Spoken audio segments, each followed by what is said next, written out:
오늘은 저희가 사도신경 시리즈 세 번째 시간으로 로마서 1장 1절에서 6절을 중심으로 독생자 주 예수 그리스도, 독생자 주 예수 그리스도라는 제목으로 하나님의 말씀 증거하도록 하겠습니다. 우리가 지금 사도신경 시리즈를 계속 하고 있는데요, 지난 시간에는 이 창조주가 되시고 또 아버지가 되시고 또 전능하신 그 하나님에 대해서 함께 살펴봤습니다. 사도신경은 하나님에 대한, 또 예수님에 대한, 성령님에 대한 믿음의 고백으로 이루어져 있는데, 성부 하나님에 대해서는 딱 한 문장으로 되어 있어요. 오늘부터 살펴볼 예수 그리스도 성자에 대해서는 6문장으로 사도신경에서 가장 많은 양을 차지하고 있습니다. 왜 삼위일체 하나님에 대한 이 고백 속에서 특별히 예수님에 대한 고백이 이렇게 많을까? 그것은 1차적으로 당시 예수님에 대한 오해가 많았기 때문에 그렇습니다. 당시에는 예수님이 태어나실 때에 또 그 전 그 후에도 자신이 그리스도라 주장하는 사람들이 굉장히 많았습니다. 그래서 예수님이 누구냐라고 했을 때 그리스도가 누구냐, 하나님이 성경에서 기록한 그분이 누구냐라는 부분에 대해서 명확하게 제시를 해줄 필요가 있었어요. 그래서 예수님에 대한 고백이 많이 담겨 있어요. 그리고 또 하나는 예수님이 누구신가에 대해서도 서로 다른 오해들이 많았습니다. 예수님이 하나님이신가? 예수님이 인간인가? 예수님이 어떤 존재인가에 대해서 많은 오해들이 있어서 이것들을 분명하게 밝혀줄 필요가 있어서 이 사도신경에는 예수님에 대한 기록이 다른 기록보다 많이 기록이 되어 있습니다.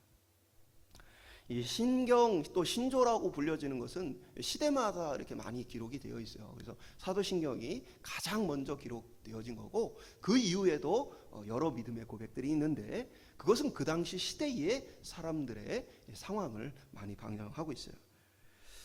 그런데 이제 오늘 여전히 사도신경을 왜 우리 시대에도 계속 고백하고 있느냐? 바로 그것이 우리가 믿는 핵심이기 때문에 그래요. 우리가 기독교라고 말할 때 이 기독이라는 이 표현은 그리스도를 한자어로 표현한 것입니다. 그래서 기독교란 그리스도교다. 그것은 무엇이냐? 예수를 그리스도로 믿고 따르는 종교다. 그것을 고백하고 전파하는 종교다 해서 우리가 기독교라고 말을 하고 있는 것이죠. 그렇기 때문에 이제 예수님에 대한 고백이 가장 많은 것이 당연한 것이죠. 특별히 유대교나 아니면 다른 종교와의 가장 큰 차이, 바로 예수님을 그리스도로 고백하는, 믿고 따르는 종교다 해서 이 부분이 강조가 되어 있습니다. 오늘 이 본문인 로마서는 이 사도 바울이 로마에 가기 전에 기록한 거예요. 그래서 다른 서신서들은 사도 바울이 직접 개척을 하거나 아니면 이 사도 바울의 제자들에 의해서 개척된 교회에 여러 가지 상황들의 필요를 따라서 보낸 편지라면, 로마서는 사도 바울이 아직 로마에 가보지 않은 상태에서 그 사람들에게 보낸 편지예요. 근데 당시에 사도 바울이 많은 교회를 개척하고 많은 명성을 가지고 있었지만 사도 바울에 대해서 역시 많은 비난과 비판이 존재했어요. 그래서 사도 바울은 사도가 아니다, 사도 바울은 잘못된 복음을 전한다, 이런 식의 비난과 오해들이 많이 있었기 때문에 사도 바울은 로마에 가기 전에 먼저 내가 어떠한 신앙을 갖고 있고 우리가 믿어야 될 것이 무엇인지를 기록하고 있습니다. 특별히 이제 다른 교회들에서는 직접 가서 가르쳤으니까 필요한 부분만을 보충하여 편지를 보냈지만, 로마의 경우에는 아직 직접 가지 않았기 때문에 사도 바울이 꼭 가르쳐야 될 모든 핵심적인 복음을 거기에 담아서 보냈습니다. 그러다 보니까 로마서에는 기독교의 아주 중심적인 핵심적인 진리들이 많이 담겨 있는 서신으로도 유명한 것이죠. 그러니까 사도 바울의 입장에서는 이 편지를 보내면서 가장 먼저 뭘 썼겠어요? 내가 지금 누구인가?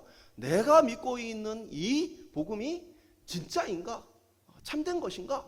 가장 핵심적인 것을 먼저 기록을 했죠. 바로 우리가 읽은 부분인데, 바로 예수님이 누구신가? 내가 예수님을 어떻게 믿고 있는가에 대한 부분들을 가장 먼저 기록을 해주고 있습니다. 사도 바울이 기록한 이 로마서 1장 1절에서 6절에 보면 예수님을 하나님의 아들로 기록합니다. 그러면서 그 예수님은 선지자들을 통해서 또 성경을 통해서 우리에게 약속된 바로 그분이시다라고 기록을 합니다. 성경에 약속된 바로 우리를 구원하실 그분이 바로 예수시다. 예수라는 그 이름 자체가 가지고 있는 뜻이 구원자라는 뜻을 갖고 있어요. 그래서 마태복음 1장 21절에 보면 아들을 낳으리니 이름을 예수라 하라. 이는 그가 자기 백성을 그들의 죄에서 구원할 자이심이라. 그래서 예수라는 이 말의 뜻은 구원하는 자다라는 뜻을 가지고 있어요. 그러면서 이 예수라는 이 구원자가 바로 누구시냐라는 부분을 계속해서 이 사도 바울이 고백할 때 주님이시고 또 그리스도가 되신다라고 고백을 합니다. 그러면서 자기 자신은 바로 예수님의 종이고 사도로 부름받은 자다라고 기록을 해주고 있어요. 이 사도 바울의 고백은 오늘 예수님을 믿고 따르는 모든 사람들의 공통된 고백이어야만 합니다. 그럼에도 불구하고 이 고백이 많은 사람들에게 습관적으로 하다 보니 그 의미를 잘 이해하지 않은 채 고백을 하게 되는 경우가 많이 있습니다. 이 고백이라는 것은 사실 약속입니다. 왜 그렇습니까? 당신과 내가 이러한 관계 속에 있습니다 라는 사실을 고백함으로써 이 관계를 통한 약속들을 우리 사도신경에 담아놓고 있는 것이죠. 그런데 그 내용이 어떤 내용인지, 그것이 우리와 어떤 관계가 있는지 아무런 생각이 없이 이렇게 얘기를 한다면 이것은 하나님을 기망하는 것과 같습니다. 제가 저희 아내에게 평소에 하루에 여러 차례 수십 번씩 사랑한다, 당신은 정말 아름답다, 이런 얘기를 합니다. 저희 아내가 말로만 그러지 말고 설거지를 하고 청소를 하고 집안일을 하는 게 나를 사랑하는 거다, 이렇게 얘기를 해요. 그러니까 이것 속에 뭐예요? 말로 하지만 그 안에 무언가의 어떤 행동과 삶이 없다면 한편으로 그것은 기망하는 행위가 되어질 수 있는 것이죠. 근데 오늘날 많은 사람들이 신앙생활을 하면서 예수님에 대해서, 신앙에 대해서 많은 고백을 하는데 만약에 그 안에 그 내용에 대한 확신과 결단과 각오가 없다면 하나님을 향해서 기망하는 것과 다르지 않죠.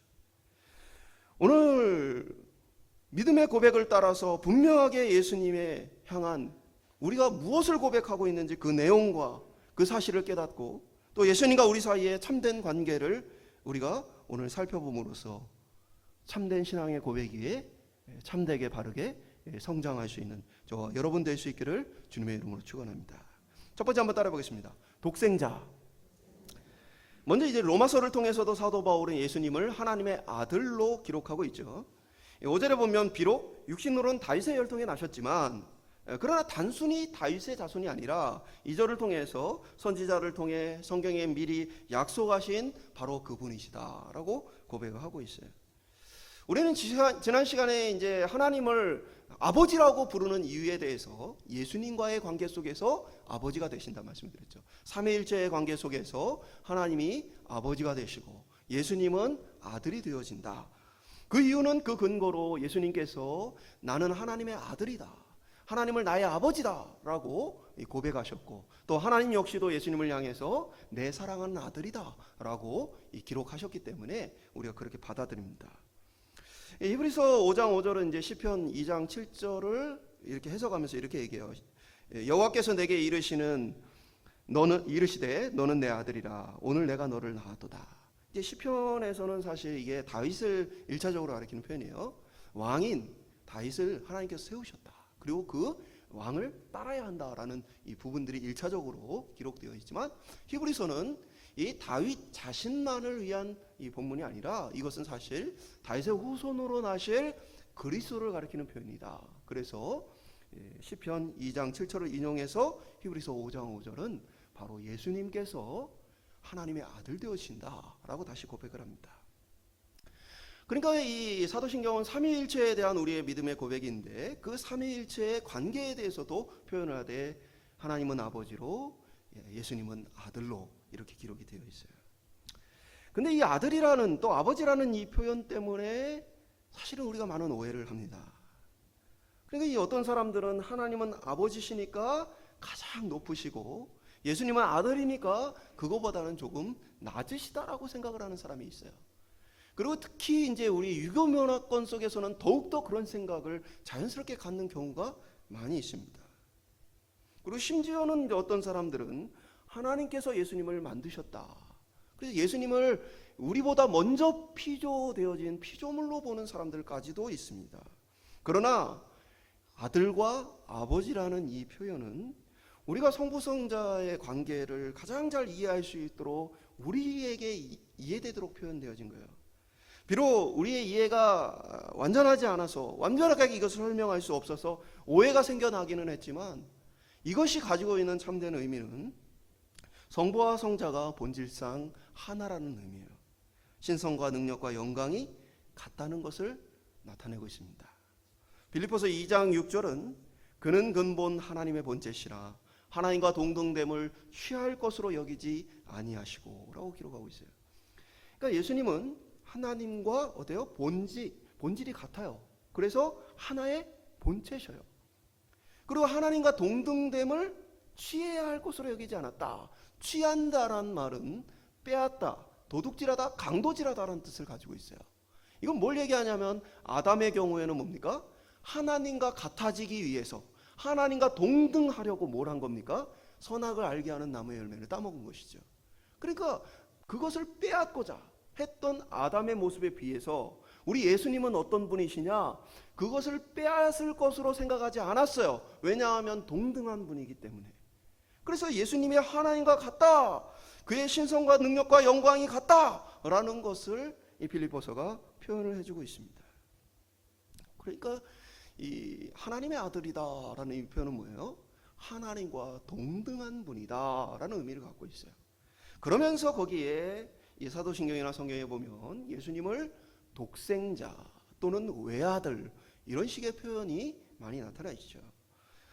예수님을 그렇게 표현하는 이유는 우리와 예수님 사이의 구분을 위해서 그렇게 표현한 것입니다.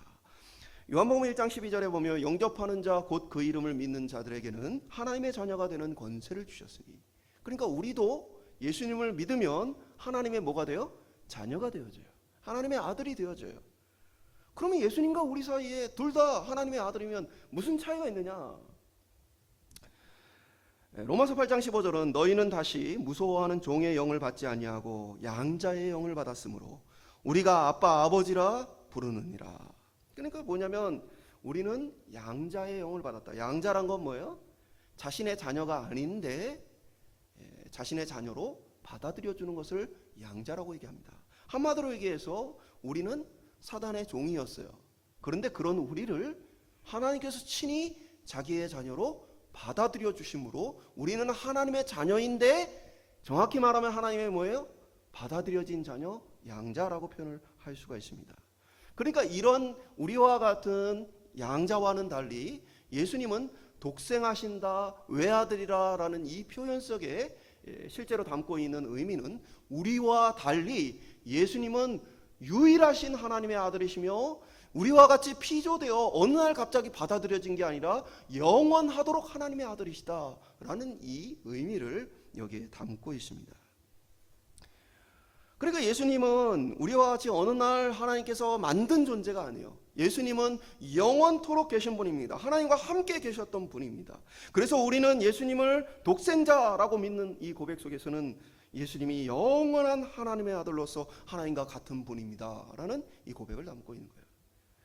이게 우리에게 좀 당연한 것처럼 여겨지지만 오늘날 많은 사람들 중에서는 예수님이 사람으로 태어났는데 그가 뛰어나서, 그가 거룩해서, 그가 하나님의 뜻에 맞아서 그래서 하나님의 아들이 되었다라고 말하는 사람들도 있어요. 그럼 오늘 우리가 믿는 믿음은 무엇입니까? 예수님은 처음부터 영원토록 계셨던 분이시고 하나님과 같은 분이다 라는 이 믿음의 고백을 저 여러분이 함께 고백할 수 있기를 소망합니다. 두 번째 따라해보겠습니다. 주. 두 번째는 이제 예수님을 주로 믿는다라고 고백합니다. 이 말은 예수님을 주인으로 고백하는 것이에요. 오늘 본문에도 사도 바울이 자신을 뭐라고 소개합니까? 예수 그리스도의 종이다라고 표현을 해주고 있죠. 사도 바울뿐 아니라 신약성경은 계속해서 예수님을 주라고 표현해요.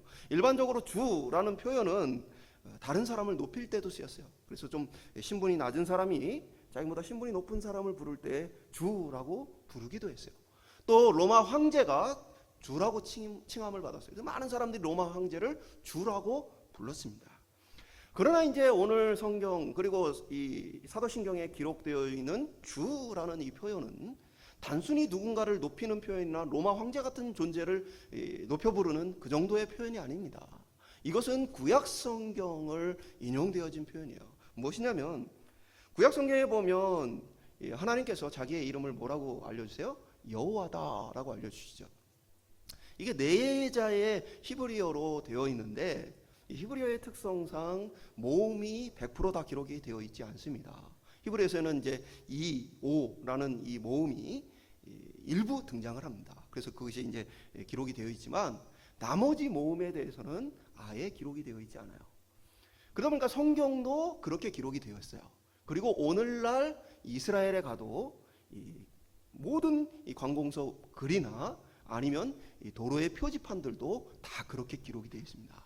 그러다 보니까 우리 같은 이제 사람들은 그것을 보고 읽기가 어려워요. 모음이 다 없기 때문에. 근데 이제 그 사람들은 잘 읽습니다. 근데 문제는 뭐냐면 여호와라는 이 네 개의 단어에도 완벽하게 모음이 없어요. 그런데 이 이름이 너무나 거룩하기 때문에 사람들이 감히 입 밖으로 그 발음을 낼 수가 없었습니다.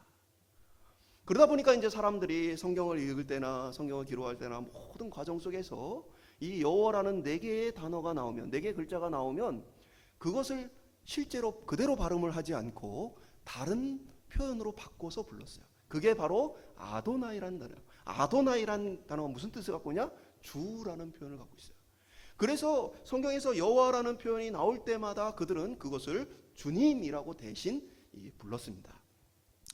그러다 보니까 이제 이게 실제로 어떤 발음이었는지가 좀 불분명해졌어요.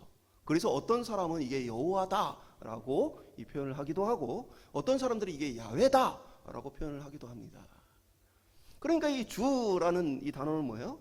하나님을 가리키는 단어였어요. 그것을 가지고 예수님을 가리키기 때문에 이 말은 뭐예요? 예수님을 주님이다라고 표현할 때는 예수님이 곧 뭐예요? 하나님이시다라는 고백을 담고 있습니다. 그리고 또한 이것은 우리와의 관계 속에서 우리의 주인이 되어주신다라는 고백이기도 합니다. 하나님과의 관계 속에서 예수님은 독생하신 아들이지만 그러나 우리와의 관계 속에서는 또한 하나님이시고 주인이 되어주신다라는 것이죠. 그럼 예수님이 왜 도대체 우리의 주인이냐? 우리가 쉽게 설명을 하면 물건을 소유하게 되어지는 주인이 되어지는 두 가지 경우가 있죠. 하나는 내가 만들면 그건 내 겁니다. 또 하나는 뭡니까? 내가 돈을 주고 그거 사면 그건 내 거예요.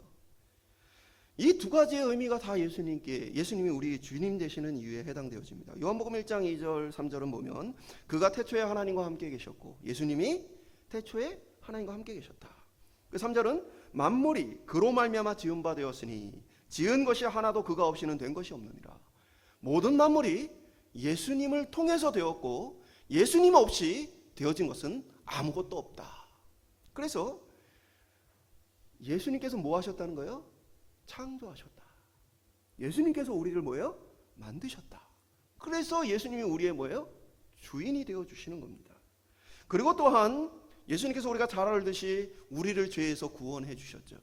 십자가에서 우리의 죄를 대신해 죽으시고 죄의 사단에 노예되었던 우리를 친히 그 십자가의 보혈로서 값을 지불하고 우리를 사셨습니다. 그러니까 예수님 십자가에서 마지막 하셨던 말씀이 뭐예요? 다 이루었다. 다 이루었다라는 말은 테텔레스타이라는 이 말이 무슨 의미냐면 상인이 물건을 미리 가지고 와요. 그러고 나서 그 값을 나중에 갚습니다. 그때에 내가 받은 물건 값을 이제 다 갚았다. 이제는 내가 완불 했다라는 말이 바로 이 테텔레스타이야. 그러니까 예수님께서 뭐 하셨다는 거예요? 내가 이 십자가의 죽음을 통해서 모든 값을 다 지불했다. 그러니까 예수님이 십자가에서 자기의 이 십자가의 보혈을 통해서 죽음을 통해서 우리의 죄의 값을 뭐예요? 다 지불했어요. 그러니까 우리를 뭐예요? 그 지불하고 산 거예요.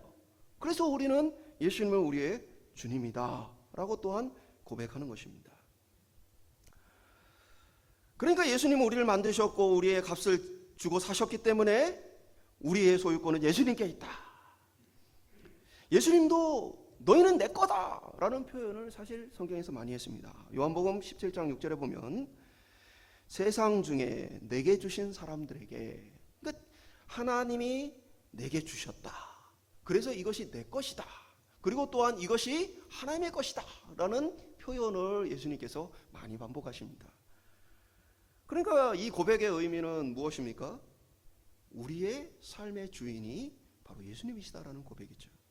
바로 하나님이신 예수님이 우리의 주인 되신다라는 고백입니다. 그러면 내 삶은 누구를 위해 무엇을 따라 살아야 합니까? 바로 예수님을 따라서 예수님을 중심에 두고 살아야 하는 것이죠. 그러나 오늘 우리 시대는 반역의 문화 속에 살고 있어요. 과거의 사람들은 그들의 삶의 중심에 신이 있었어요. 그래서 신의 뜻이 어디에 있는지를 구하고 또 신이 무엇을 분노하고 무엇을 기뻐하는지를 관심을 두고 살아왔습니다.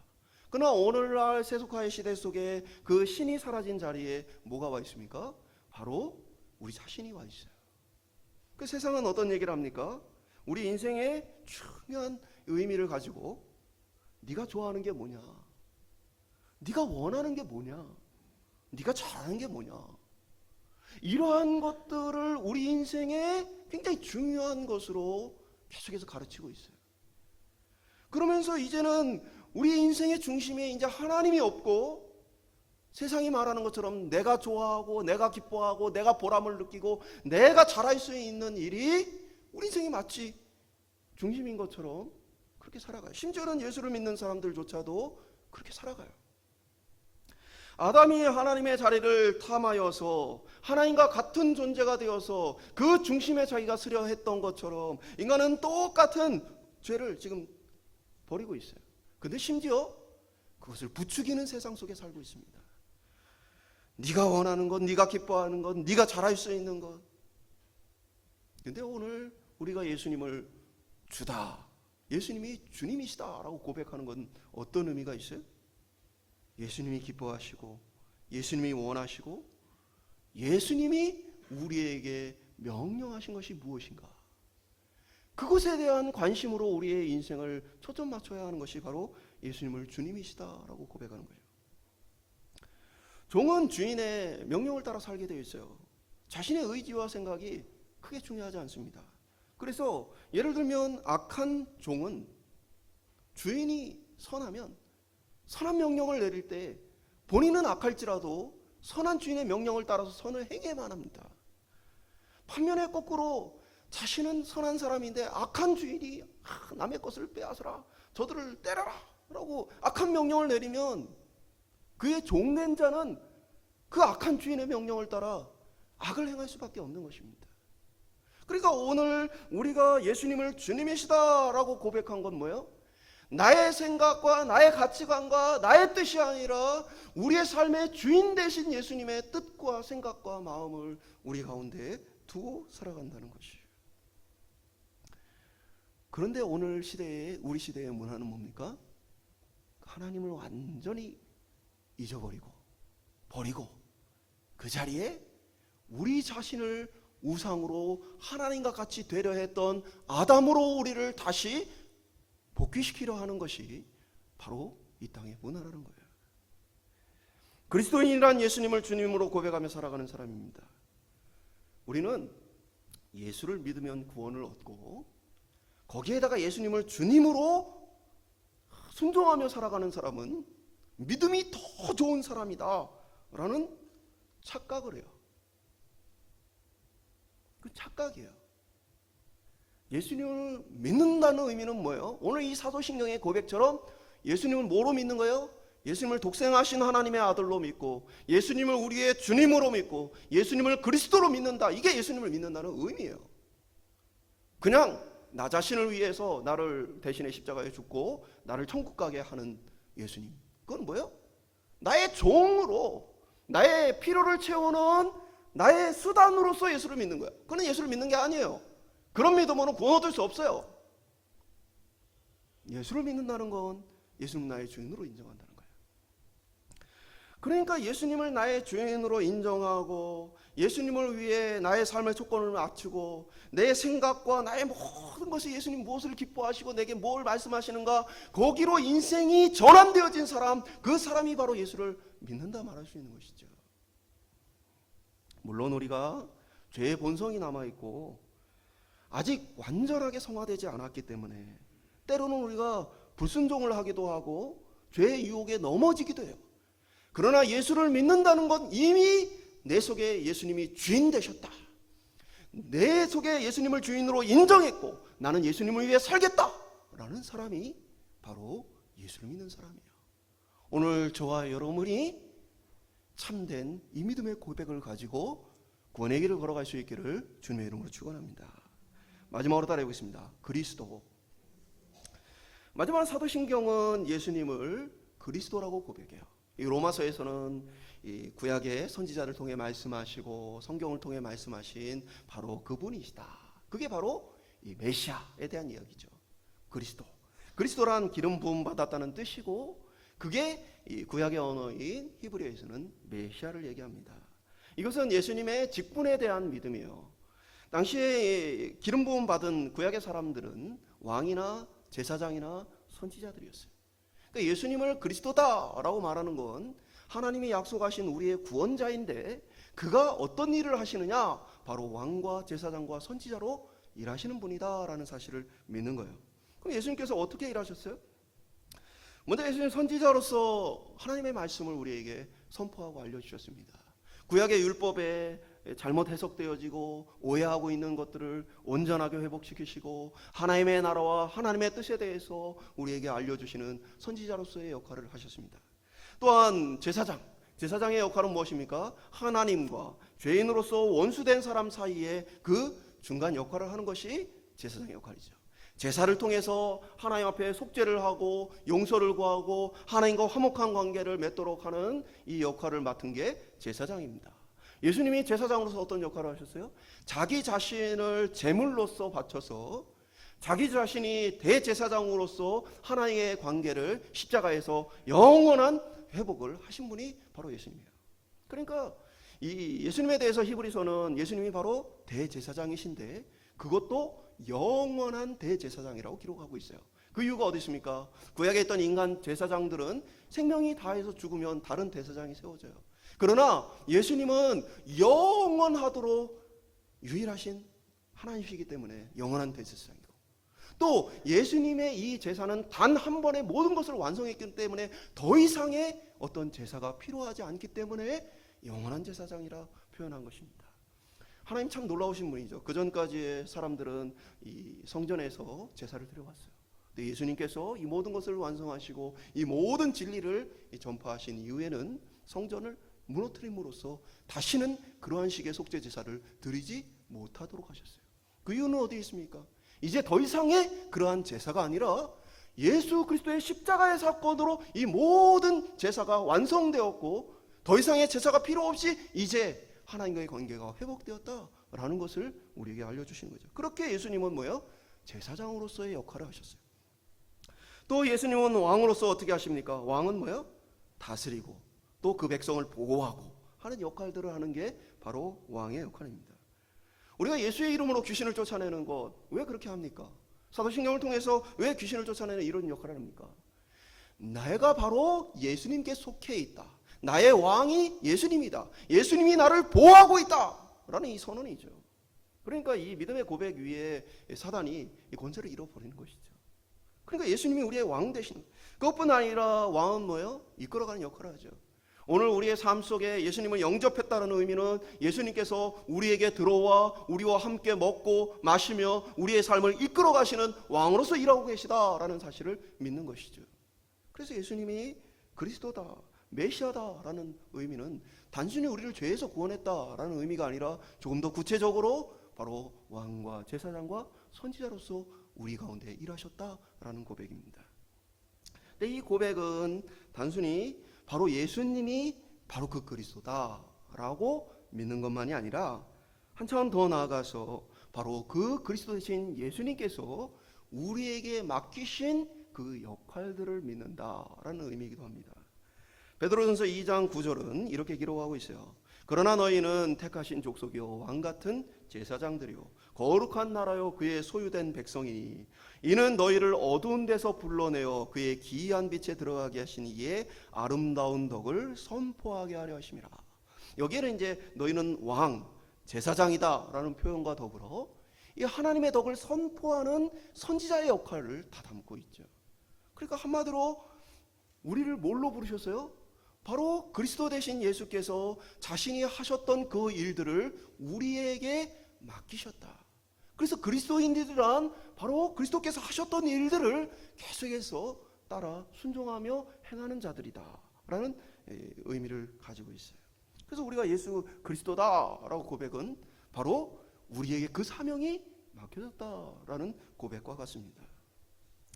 그러니까 우리는 사도신경의 고백을 따라 예수님을 그리스도로 고백하며 그 고백을 따라서 세상 가운데 복음을 전파하고 그리스도의 희생으로 세상을 섬기고 참된 진리를 따라 세상을 변화시키는, 세상을 다스리는 역할들을 감당해야 한다라는 것이죠. 그러나 이제 많은 사람들이 자기가 구원받는 거에만 관심이 있어요. 예수님이 그리스도인 것도 오직 나를 구원하는 구원자로 오셨다라는 이것만 생각을 해요. 그러나 그것은 그리스도를 참되게 하는 것이 아니죠. 우리를 구원하신 이유가 뭐예요? 그의 아름다운 덕을 선포하게 하기 위해서다. 우리에게 하나님께서 계획하신 일들을, 그리스도를 통해서 행하셨던 그 일들을 이제 이 땅에 남아있는 우리에게 하도록 하기 위해서 우리를 구원하셨다. 그러니까 제가 누누이 말씀드리잖아요. 우리가 이제 구원받고 천국 가는 게 우리 신앙의 목적이면요, 우리는 그냥 예수 믿은 순간 다 죽어야 돼요. 그렇죠? 더 이상 살아가는 의미가 없잖아요. 이제 목적을 이루었는데. 근데 우리의 삶의 목적은 단순히 예수 믿고 천국 가는 게 목적이 아니에요. 우리가 신앙생활하는 목적은 예수님을 주로 그리스도로 인정하고 고백함으로써 그의 맡기신 그 역할들을 감당하기 위해서 지금 우리가 숨쉬고 살아가는 거예요. 예수님을 그리스도로 고백한다라는 이 고백을 따라서 오늘 저와 여러분이 이 고백의 참된 의미를 깨달아 하나님을 기망하는 것이 아니라 그 고백대로 영광을 하나님께 돌리며 맡기신 사명들을 감당하며 살아가는 저와 여러분 될 수 있기를 소망합니다. 말씀 맺도록 하겠습니다. 예수님은 성부 하나님과의 관계에서 아들 되십니다. 독생하신 유일하신 영원하신 아들이라는 이 의미는 예수님은 하나님과 동등되다라는 것을 이야기해요. 근데 우리가 한 가지 질문을 던질 수 있죠. 그런데 동등되는데 그냥 똑같다라고 부르면 되는데 굳이 아버지, 아들 이렇게 구분하는 이유는 뭡니까? 그것은 하나님의 온갖 모든 선한 것들이 예수님께로 전달되었기 때문에 그래요. 하나님께서 예수님께 주셨기 때문에 그래요. 그 선물을 주셨기 때문에 그 선물의 원천으로서 하나님을 얘기하고 동등한 것을 가지신 분으로 아들 예수님을 이야기하는 것입니다.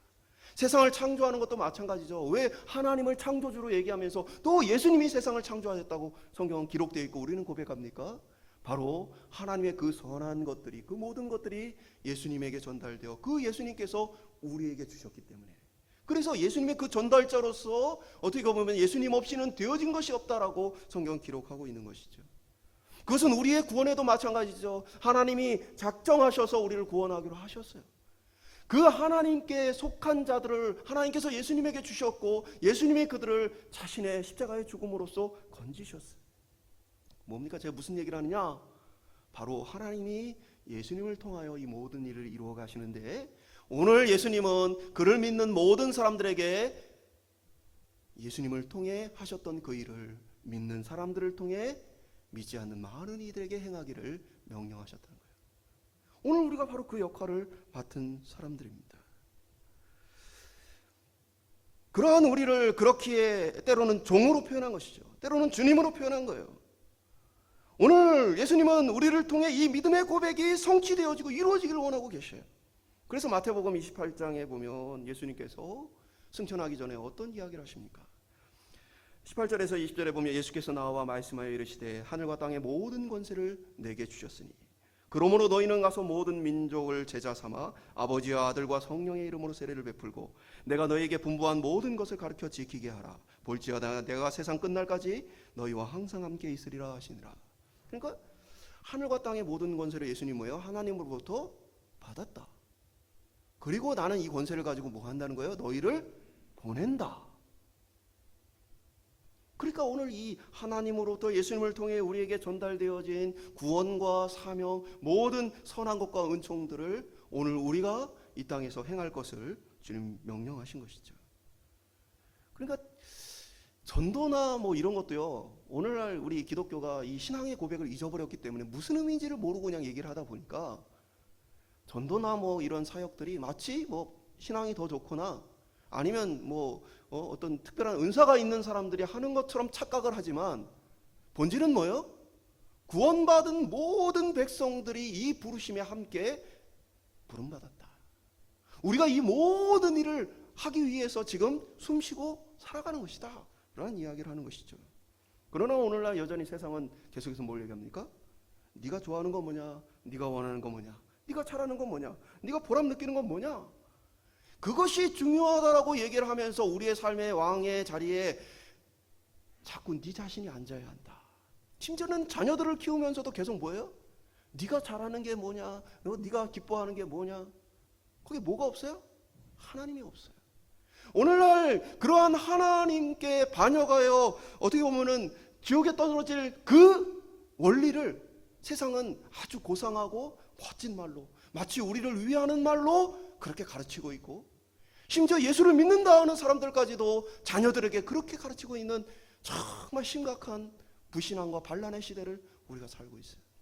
오늘 저와 여러분이 이 신앙의 고백이 어떤 의미를 갖고 있는지, 예수님을 하나님의 아들로, 예수님을 주님으로, 예수님을 그리스도로 고백하는 것이 무슨 의미를 가지는지를 다시 한번 깨달아서 우리가 하나님을 기망하는 고백으로서 아무 생각 없이 외쳐지는, 반복되어지는 습관적인 고백이 아니라 오늘 이 믿음의 참된 의미를 따라서 우리의 마음을 다하고 삶을 다하면서 하나님 앞에 고백하며 믿음의 자리로 나아가는 저와 여러분 될 수 있기를 주님의 이름으로 축원합니다.